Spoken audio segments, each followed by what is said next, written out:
now, where an American airstrike hitting a Syrian weapons facility. Basically a warehouse in the desert that's used by Iranian proxies in retaliation for the attacks on our U.S. bases.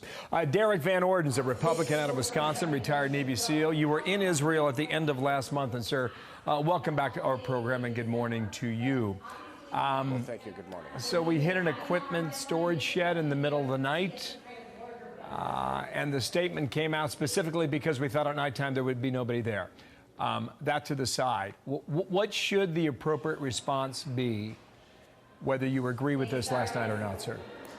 Well, certainly that was not the appropriate response. And immediately following the bombing of an empty warehouse in the middle of the desert, Lloyd Austin essentially apologized for doing so. The Biden administration is projecting strategic weakness around the world, and the world is a much more dangerous place because of it. People have to understand, if you harm an American citizen anywhere, you are a dead man walking.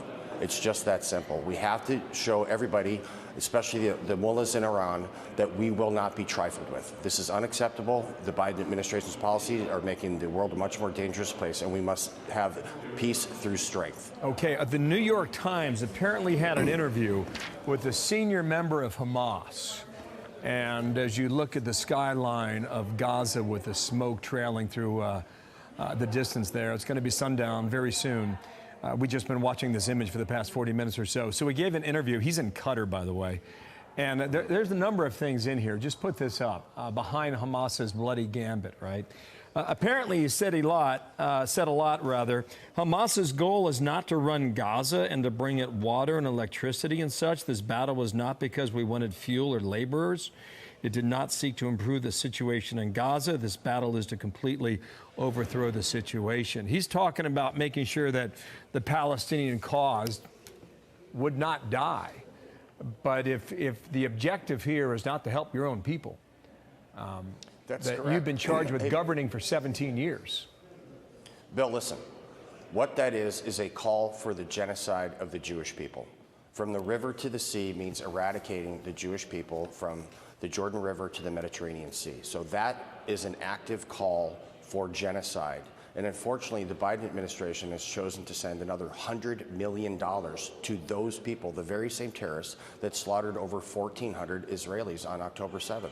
And going to the sites of these massacres, at these kibbutzim, and at the Peace Festival, it was a life-changing experience for me. So we have to understand everything that's taking place in Gaza right now, every man, woman, and child that's being very unfortunately killed, every piece of infrastructure, every building that's being destroyed is a direct result of Hamas's invasion of Israel on October 7th. So they bear all of the responsibility for all of the horrible things that are taking place in Gaza, period.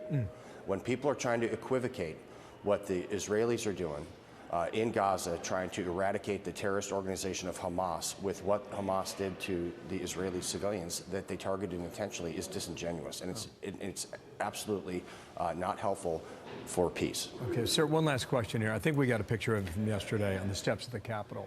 There were about 100 staffers, congressional staffers. Free country, free speech. They're all wearing masks in front of the camera. Were you able to see this yesterday, and do you have a reaction to it? Here are my thoughts. The staff should never be the story because the staff's name is not on the door. I was elected by 750,000 Wisconsinites to represent them. Those folks are staff. They have the right of free speech, but they must understand that they don't write and dictate policy.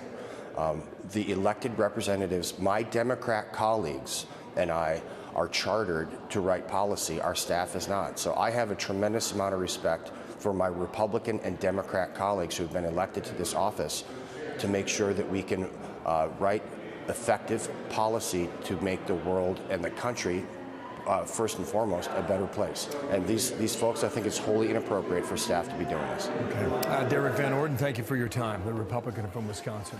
Thank you, sir. We'll speak again. We will. Thank you.